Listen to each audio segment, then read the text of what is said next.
a maneira de você aprender, eles afetam inclusive o circuito de recompensa que o ser humano tem. Então você passa de um vídeo para outro em busca de recompensas rápidas, imediatas, de modo que não tem a atenção fincada em nada, e isso acaba se tornando um pouco supérfluo. Ou seja, nós temos hoje o maior acesso de todos a informações, nós temos conteúdos infinitos praticamente sobre todos os temas, e ainda assim as pessoas elas estão cada vez mais vazias, mais vagas e sem saber exatamente o que precisam para suas vidas e sem parar ou descansar em conhecimento nenhum. Então a proposta agora desse 2 ou 3 é fazer com que você chegue aqui e tenha esse tempo para você parar, refletir e, sobretudo, para você praticar.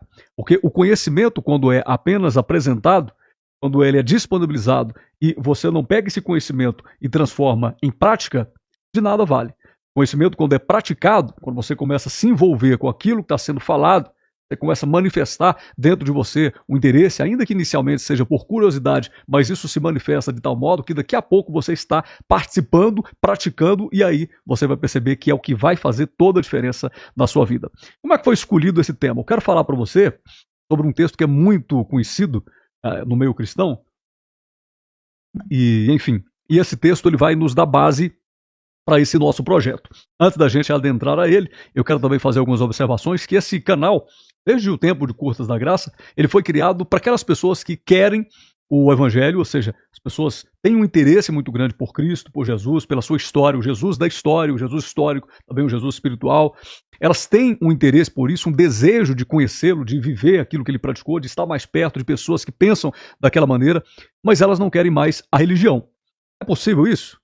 É possível você seguir Jesus sem a religião? Ora, estou quase falando para você que só é possível seguir Jesus quanto mais você se distancia da religião. Porque a religião traz um pacote ideológico, algumas ferramentas e instrumentos que podem, em algum momento da história, ser úteis, como foi. A religião foi muito útil, né, em vários tempos, mas também, se você usar isso aí como fim em si mesmo, pode ser muito prejudicial. Então, claro, nós não estamos aqui para julgar nenhuma religião, para distanciar você de nenhum sistema que você participe, não é a intenção. Nós estamos aqui exclusivamente para aqueles que querem Cristo, querem saber mais sobre Ele, viver, experimentar, participar, aproximar, se sensibilizar com aquilo que ele se sensibilizava, mas não querem mais o tédio da religião. É para todo mundo? Não. É para 2 ou 3, ou talvez para 5, para 10, para 100, para 1000. É para quantos vierem, mas especialmente para 2 ou 3, porque aqui não tem o objetivo de alcançar multidões, tem o objetivo de alcançar o seu coração que está nos acompanhando aí. Então você quer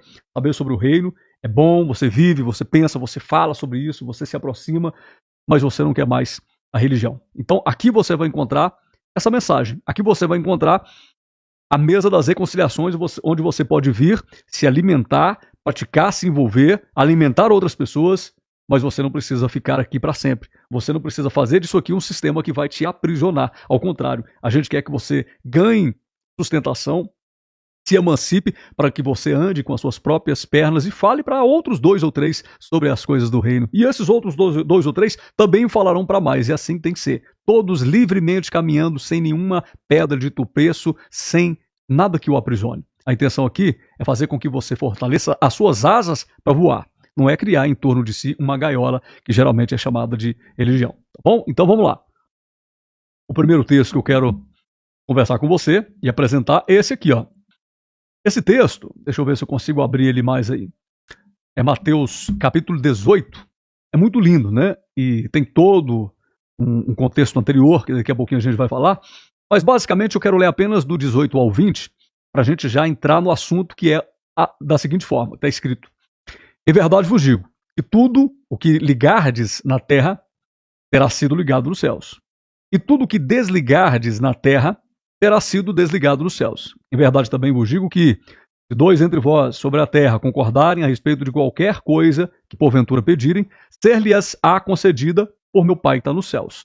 E aí, especialmente o versículo 20, porque onde estiverem 2 ou 3 reunidos em meu nome, ali eu estarei no meio deles.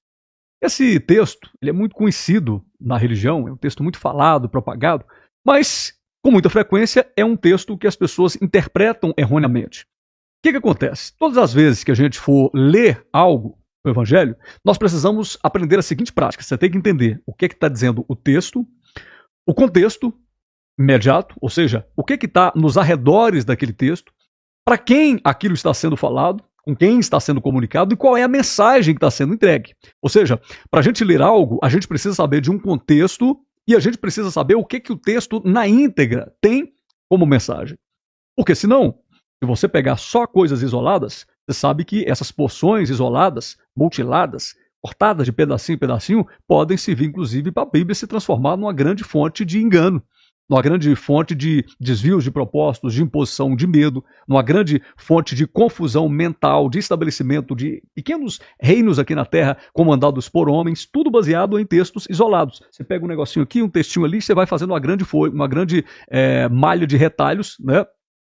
Uma grande teia de aranha, onde na verdade as pessoas ficam perdidas e cada um falando aquilo que lhe convém. Então, para entender um texto, é necessário você saber o que está por trás de tudo. Saber o que na íntegra, qual era a mensagem que estava sendo ali, né, empregada. E aí, a mesma coisa assim. Com muita frequência, esse capítulo 18, ele se refere apenas ao local da adoração comunitária, onde tiverem 2 ou 3 reunidos. Aqui está falando de 2 ou 3 reunidos aqui, estamos falando de Deus, então está tudo certo e é adoração. Pode ser também. Mas essencialmente, quando a gente fala aqui e lê na íntegra esse texto, ele está se referindo, inclusive, a uma vida concreta e a conflitos reais que acontecem nessa vida concreta. Ou seja, como se comportar, então, quando as coisas não saem de acordo com aquilo que a gente quer? Né? A gente pode resolver tudo sozinho? Não. Nós precisamos uns dos outros. É por isso que, para entender como é que nós chegamos aqui nesse texto, esse capítulo 18 começa com uma pergunta que é muito comum, era muito comum na época dos discípulos, mas é muito comum ainda nos dias de hoje, ainda que implicitamente na vida das pessoas. E era assim, eles frequentemente perguntavam quem é o maior do reino de Deus. Vocês já lembram? Quem é o maior do reino dos céus? Era discípulo que estava discutindo quem ia sentar à direita, a mãe pedindo, olha, se do seu reino bota o meu filho à esquerda, o outro. O tempo todo, o que permeava ali as relações era essa perguntinha aqui, ó. Afinal de contas, quem é o maior? Quem é o melhor? Quem pode mais? Quem é o bambambam? Não é isso que acontece? Isso não só naqueles tempos, mas principalmente nos dias de hoje. Com muita frequência, tudo que você encontra nos relacionamentos, nas comunidades, nos interesses, é essa pergunta. Quem é o maior? Quem pode mais? Quem é o melhor? Né? Quem é aquele que terá o direito de sentar à esquerda ou à direita? E Jesus responde essa pergunta com uma atitude muito radical. Ele não mostra hierarquias, ele não mostra poder de nada disso, quem é o santarrão, quem é o dono de tudo. Ele pega uma criança e apresenta. E a ansiedade que existia dos discípulos era tão grande, eles se assustam porque ele traz uma criança para representar aquilo que poderia ser o maior do reino dos céus. E não é porque uma criança, como a gente pensa, é pura, não erra. Não, isso não. É porque uma criança está em construção. Uma criança não chegou na fase do acabamento. Ela está sendo modelada, construída, ela está sendo conectada ainda ao mundo, conhecendo as coisas, existe um desenvolvimento. E todo aquele que deseja seguir Jesus, ele precisa saber que ele está em fase de transformação, em fase de desenvolvimento, de ser uma nova criatura que vai se desabrochando. Vocês lembram de Romanos 12:2? Não vos conformeis com esse mundo, mas transformai-vos pela renovação constante da mente. A renovação da mente é constante. E ele chama a criança porque a criança, além de tudo mais que eu poderia falar aqui, ela está aprendendo, conhecendo, ela está ansiando pelo crescimento físico, espiritual, ou seja, ela está nessa fase de começar e de crescer e tal. E ele fala, ó, essa criança aqui, né, quer ser o maior do reino dos céus, tem que ser como a criança. Ou seja, vocês percebem como que para chegar na questão de 2 ou 3, ele está falando de uma série de resolução de conflitos, o risco de fazer alguém tropeçar.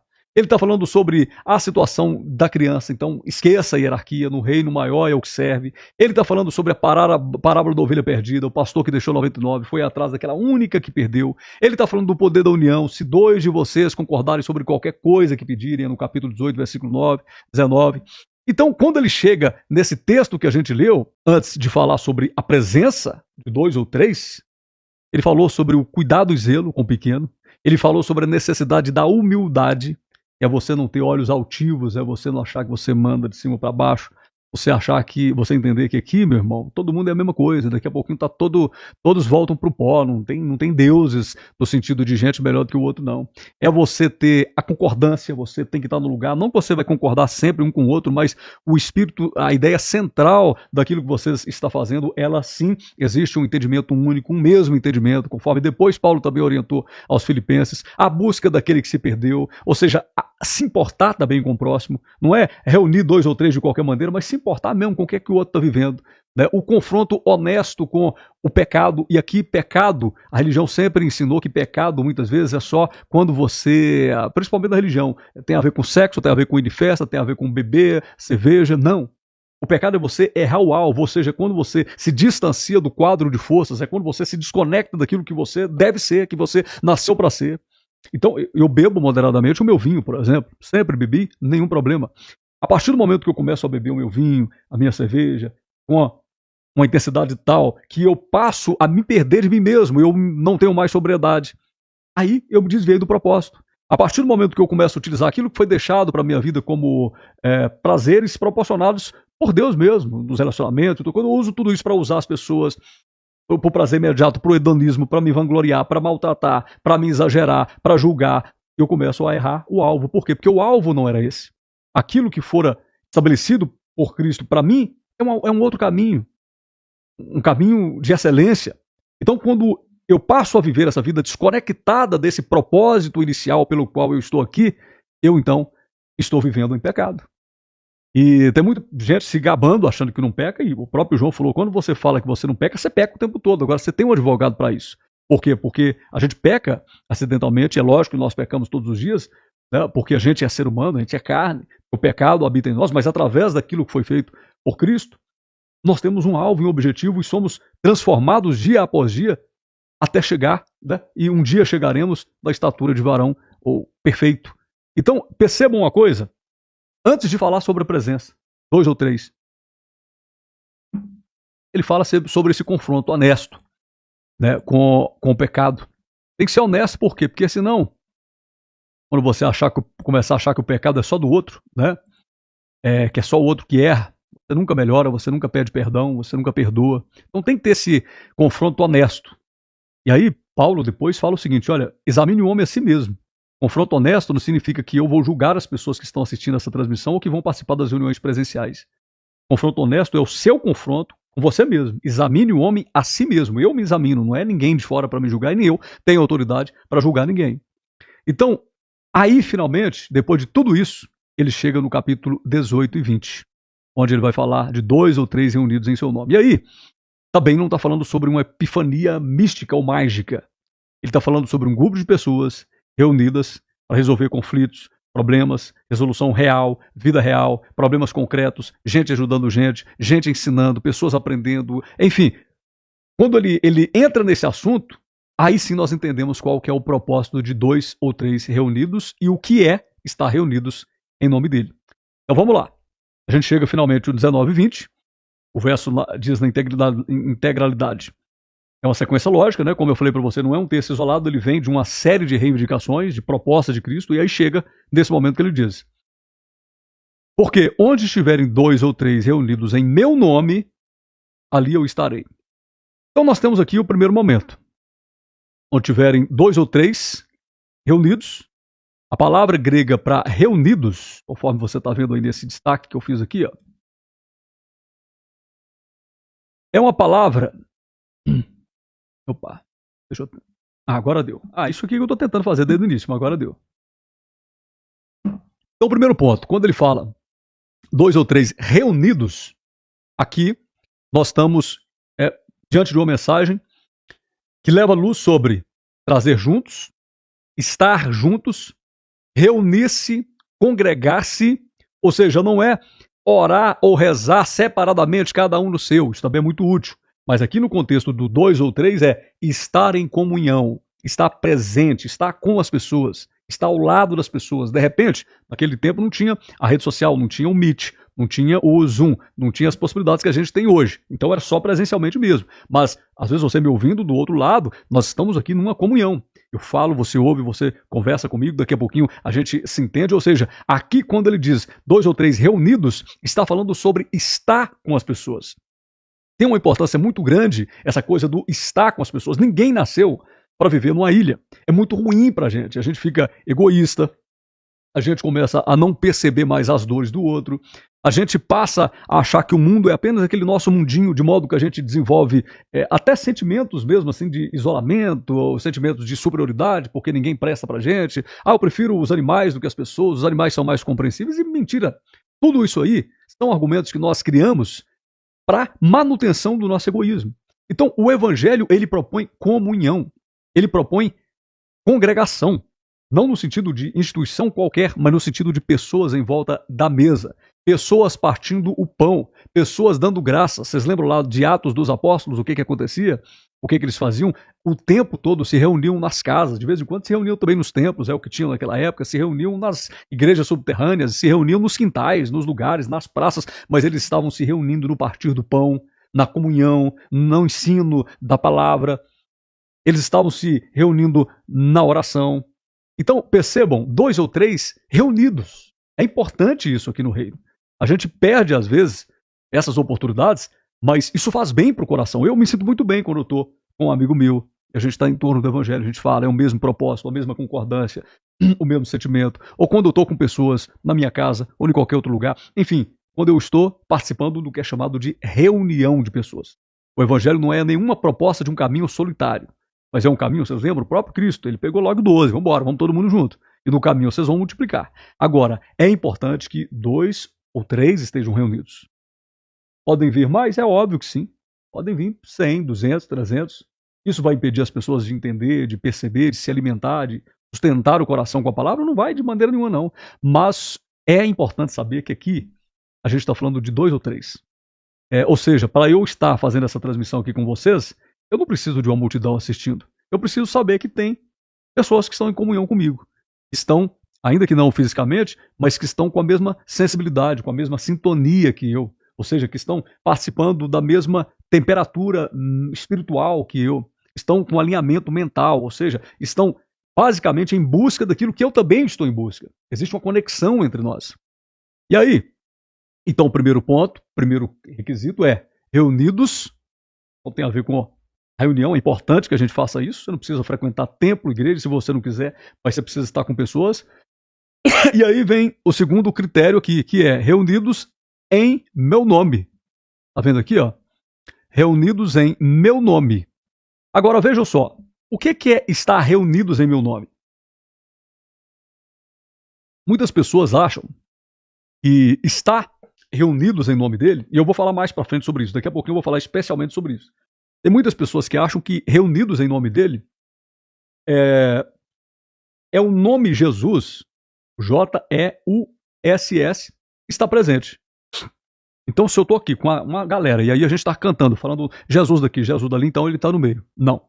Muitas vezes eu já vi reuniões que as pessoas falam o tempo todo de Jesus, mas as suas ações estão distantes. Elas falam, pregam em nome de Jesus, mas os propósitos ou aquilo que se pretende naquela reunião está bem distante de Jesus. O que mais se vê é político, às vezes, em reunião política, falar de Jesus, porque sabe que isso aí gera uma comoção, o povo acha que a pessoa é da fé, o que mais tem isso aí. Então, falar o nome Jesus não significa muita coisa, não. Aqui, quando ele fala, está 2 ou 3 reunidos em meu nome, ele está invocando algo maior, ou seja, reunido pela autoridade do nome dele, em consonância com ele, representando aquilo que ele representa. Então vejam só, não é 2 ou 3 simplesmente falando J-E-S-U-S, não. É quem está agindo em conformidade com aquilo que ele ensinou. Ou seja, eu não posso estar reunido em nome dele, sendo que a minha meta, o meu propósito, as minhas ideias, aquilo que eu busco alcançar, são contrários àquilo que ele ensinou. Sendo que ele falava sobre alguns cuidados que eu preciso ter com o marginalizado, com o pobre, com estender as mãos, com o partir do pão, com abraçar as pessoas, com incluir. E tudo que eu faço é excluir em nome de Deus, é falar quem que vai para o inferno, é apontar, é xingar, é mandar para lá, é julgar. Então, vocês percebem o que está acontecendo aqui? É preciso estar reunidos em nome dele, em consonância com ele. O que ele ensinou? O povo me honra com os lábios, mas o coração está distante de mim. Em vão me adoram, mas os seus ensinamentos não passam de ensinamentos humanos. Até um vídeo que eu fiz muito tempo sobre isso aqui. Então, pessoal, não é só reunido com a palavrinha mágica Jesus, não. Falou Jesus, então ele está no meio, não. Falou Jesus, mas vem cá. Você está buscando, claro, nenhum de nós aqui está 100% alinhado com ele. Eu estou muito menos. Nenhum de nós aqui tem uma pureza absurda de, eu sou sempre nada. Agora, os meus ideais, aquilo que eu busco alcançar quando eu estou reunido, tem que ter, sim, o respaldo daquilo que é Cristo. E não pegando frasezinhas isoladas, não. Senão você encontra argumento para tudo. O que a gente mais vê aí é em nome de Jesus. Tem gente expulsando pessoas de igreja. Em nome de Jesus, o cara fala, se você votar em A ou B, você vai para o inferno. Em nome de Jesus, eles usam as pessoas como massa de manobra, enriquecem, tem gente botando dinheiro no bolso. Então, vejam só, vamos tentar ler o Novo Testamento e ver o que Jesus ensinava, com quem que ele ficava indignado. E com muita frequência ele não ficava indignado, não era com o pecador marginalizado, a prostituta e o ladrão, não.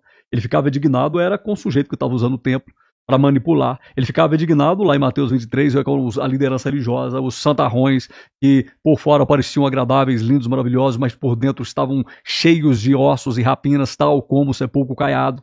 Ele, com muita frequência, estava preocupado não é com um cara que se sabe pecador, não. Ele estava preocupado com o que batia no peito e falava, eu sou melhor, porque eu oro, porque eu jejuo, porque eu dou o dízimo. Ou então o outro que ele diz, olha, os fariseus, eles limpam o prato por dentro, por fora, o copo por fora, mas por dentro está cheio de sujeira.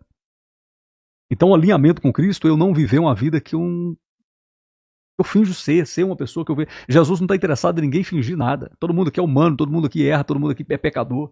A nossa busca é por saber que é Ele que nos transforma dia após dia, renova a nossa mente, a nossa consciência, vai fazendo dentro de nós algo que a gente não consegue em literatura nenhuma, como eu, por exemplo, já busquei em filosofia, já busquei em tantos livros que eu já li, tantos estudos, mas só quando eu encontrei palavras, não do Jesus da religião, que esse eu também não gosto, mas quando eu encontrei palavras do Jesus, aquele que é vivo, que ensinava coisas que eu falei, eu comecei a praticar e falei, isso aí é o que vai mudar a minha vida, e é o que de fato mudou a minha vida. E aí, pessoal, continuando aqui, deixa eu ver como é que a gente está, né? Como eu estou fazendo essa transmissão ao vivo, deixa eu ver aqui se tem algo aqui que eu devo esclarecer. Bom, vamos lá. Você pode deixar aí, quem estiver acompanhando, pode deixar um comentário, né? De repente você quer participar de uma forma, fique à vontade. Então, continuando. Então, assim, nós temos aqui algumas reflexões sobre como Jesus está vivendo aí naquele momento em que existia também um ensinamento dos judeus, Jesus, o próprio judeu. A gente precisa saber um pouco do pano de fundo daquele momento ali, na história do judaísmo, né? Por exemplo, no judaísmo tinha um conceito, como a gente está falando aqui de presença, em nome dele, essa coisa toda, tinha um conceito que era muito comum e que hoje também algumas igrejas até utilizam, né? Que é o conceito de Shekinah.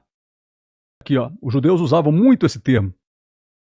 Era o termo Shekinah, que basicamente significava a presença de Deus, né? A Shekinah é aquela que habitava o templo. Era tão sagrada que o sumo sacerdote, ele entrava uma vez por ano no templo, em busca do contato com essa Shekinah. Com muita frequência, o sacerdote, ao adentrar o templo, ele precisava observar uma série de rituais de purificação, e ele precisava fazer esse rito sozinho, né, para chegar no Santo dos Santos, de modo que todo esse processo era quase que inacessível ao povo. Era um lugar específico que recebia a Shekinah, a presença de Deus, depois de uma sequência de ação do sacerdote, mas o povo ficava fora disso. Era quase que exclusivamente para pouquíssimas pessoas. Era conhecido como a Shekinah. Havia também, além dessa Shekinah, que é o ensinamento tradicional da religião judaica acerca da presença de Deus ali no Santo dos Santos, existia também nos ensinamentos rabínicos um outro conceito, que era basicamente esse aqui, ó. Se dois se assentarem juntos e se falarem palavras da Torá entre eles, a Shekinah repousa entre eles. Esse outro conceito aqui, ele está dizendo o seguinte, ó, não precisa apenas lá no templo para receber a Shekinah, não. Pode ser fora do templo. Se dois ou mais se reunirem, dois ou mais entendedores, né, para estudarem a Torá entre eles, a Shekinah vai repousar. Qual que é o problema aqui? Jesus, ele inverte completamente essas duas situações, esses dois conceitos. Por quê? Ele diz, não é a Torá que traz a presença, né? Aqui o ensinamento rabínico dizia, dois ou três se reunirem, e se a Torá estiver ali presente, então ele estará no meio, e ele diz, não é a Torá que traz a presença, não é o templo que atrai a presença, é ele, é Cristo. Não é dois ou três reunidos em nome da Torá, é dois ou três reunidos em meu nome, dizia Jesus. E não precisa ter estudiosos da lei, não. Quando falava aqui da questão da dois ou três reunidos no estudo da Torá, pressupunha-se isso aqui, ó. Pressupunha-se que eram estudiosos, professores, né? E ele diz, não é reunidos em nome da Torá, não precisa ser apenas o templo, e mais do que isso, não precisa ser dois estudiosos da Torá e da lei, não. Pode ser qualquer dois ou três reunidos em meu nome. Sabe o que Jesus está fazendo aqui? Ele está rasgando todo o véu e tornando o ensinamento, o acesso à sua presença a todas as pessoas. Ele está dizendo, olha, vocês do povo, qualquer do povo, pode fazer uso disso. Você do povo, não precisa ser um estudioso da Torá, não precisa você ser um sacerdote que adentra solitariamente o templo, não precisa você ser alguém que tem todo o ritual de purificação à disposição. Qualquer do povo, qualquer pessoa, dois ou três, democraticamente pode fazer uso dessa presença, pode ter acesso a essa presença. Se estiverem conectados, em harmonia, esses dois ou três, reunidos em meu nome, conforme a gente falou anteriormente. Em consonância com o nome, com o propósito, com a identidade, com aquilo que ele veio fazer. Ou seja, internalizando as suas palavras, fazendo e apresentando as suas palavras como palavras de fonte de vida eterna. Não precisa ser dois estudiosos da lei, qualquer dois ou três. Olha por que ficaram com muita raiva de Jesus. Por que a religião não suportava Jesus em momento nenhum? Porque era muito legal ali para os sacerdotes, para uma turma específica, né, quando o acesso era só deles, porque aí eles podiam fazer o que eles quisessem. Inclusive, ganhar muito dinheiro, porque eles tinham um monopólio. E Jesus é muito radical, porque ele está democratizando a presença divina. Não é privilégio do templo, não é privilégio do sacerdócio, não é privilégio da elite religiosa, é para qualquer dois ou três. Vocês percebem o quanto isso aqui é grandioso? Qualquer dois ou três. Antes, inacessível para alguns, para aquelas pessoas que eram qualificadas. Hoje, acessível a qualquer do povo. É muito impressionante como ele quebra com qualquer tipo de tentativa de aprisionamento em gaiolas religiosas. Quando a gente tem apenas uma elitezinha, apenas templo, a gente tem uma gaiola, onde as pessoas são aprisionadas, onde não existe liberdade, onde todo o crescimento depende de um guru, onde toda manifestação e desejo e vontade de crescimento precisa passar pelo aval do maior, do majoritário. Jesus ensinou o contrário. É acessível aos homens de boa vontade.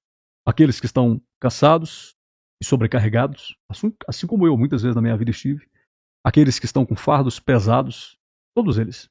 Aquele que se acha o maior pecador, vocês lembram dos dois homens que foram ao templo orar? Tem um que falava assim, não, eu não sou digno de nada.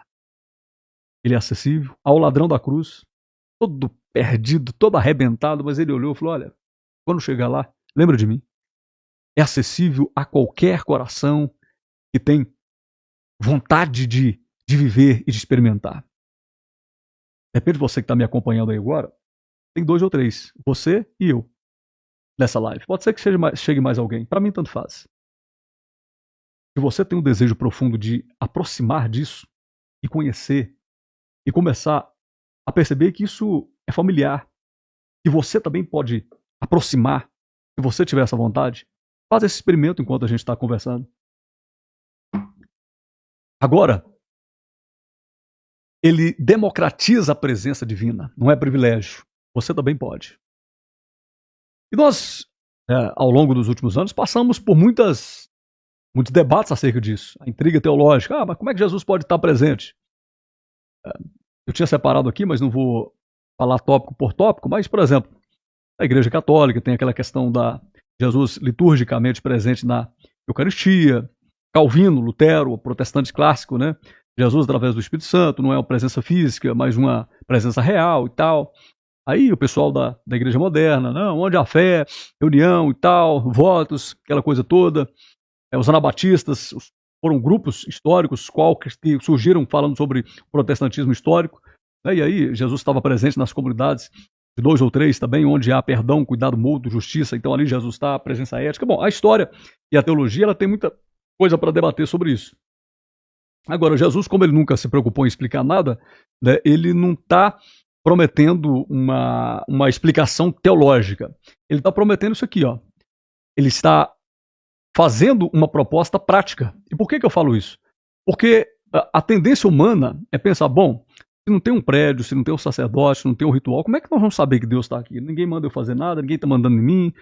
Ele respondeu o seguinte, olha, vocês precisam confiar e vocês precisam praticar.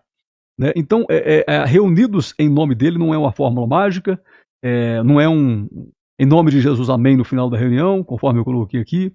Reunidos em nome dele, não é que a gente se reúne apenas para conversar, porque a gente crê que algo pode nascer entre nós. Não, a pauta, inclusive, não é a pauta nossa, a pauta é dele. Né? Reunidos em nome dele é para aquelas pessoas que estão dispostas a serem transformadas por essa proposta.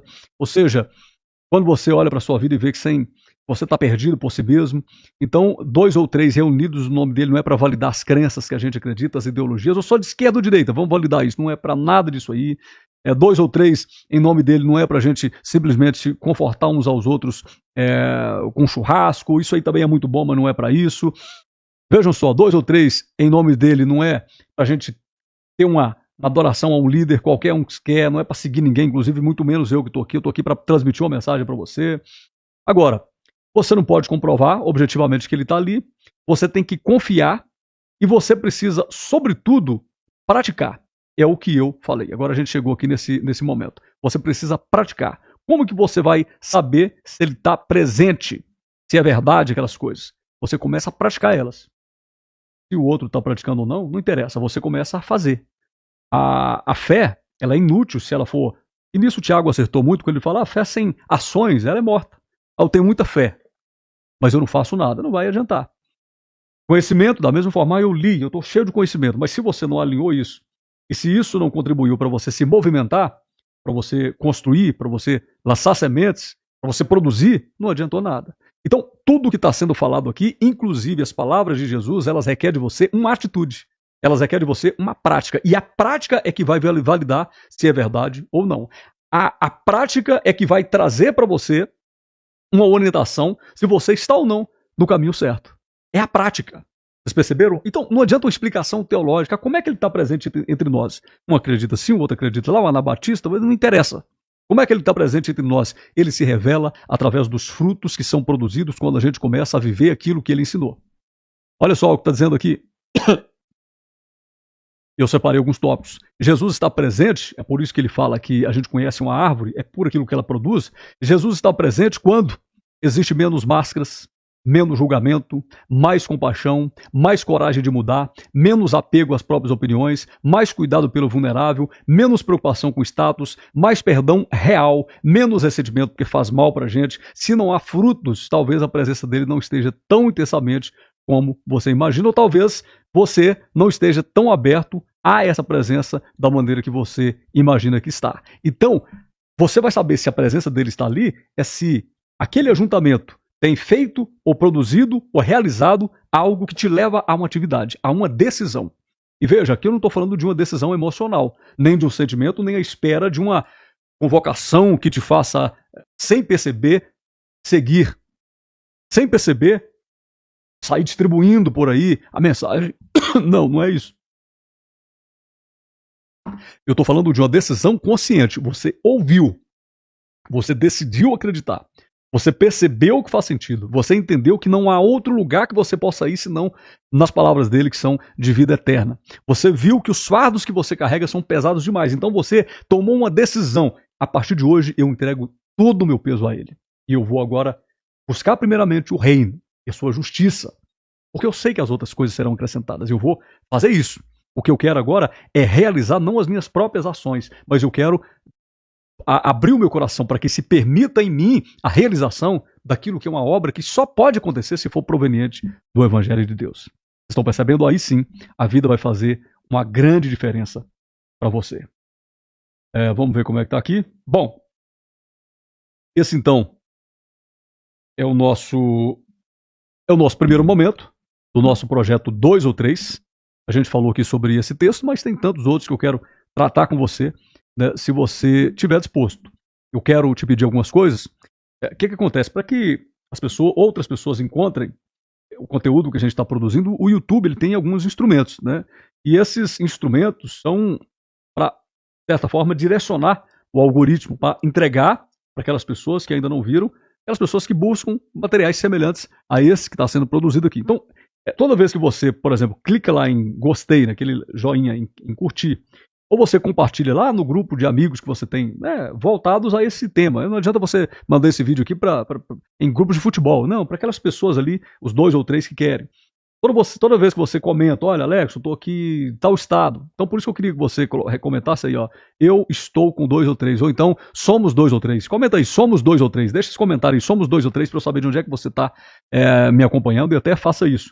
Toda vez que você reage às publicações, o YouTube começa a expandir e direcionar esse conteúdo aqui produzido para pessoas que ainda não tiveram acesso. Você percebeu a importância? Então não é só para eu ver o seu comentário. Para eu ver o seu comentário também, mas é para que outras pessoas que talvez você não consegue alcançar com a sua palavra, com a sua mensagem, você alcança com esse vídeo. E a ferramenta do YouTube, ela tem sim esses métodos de distribuição de conteúdo, o algoritmo que vai identificando ao longo das pessoas que acessam a rede aqueles que querem materiais parecidos com esse, para que eles venham aqui participar com a gente. São 2 ou 3 ou uma multidão. Tá bom? Muito obrigado. Deixa aí então o seu comentário. Se você não está inscrito nesse canal, se inscreva. Deixa a sua opinião também. Boa noite a todos. Ótimo final de semana.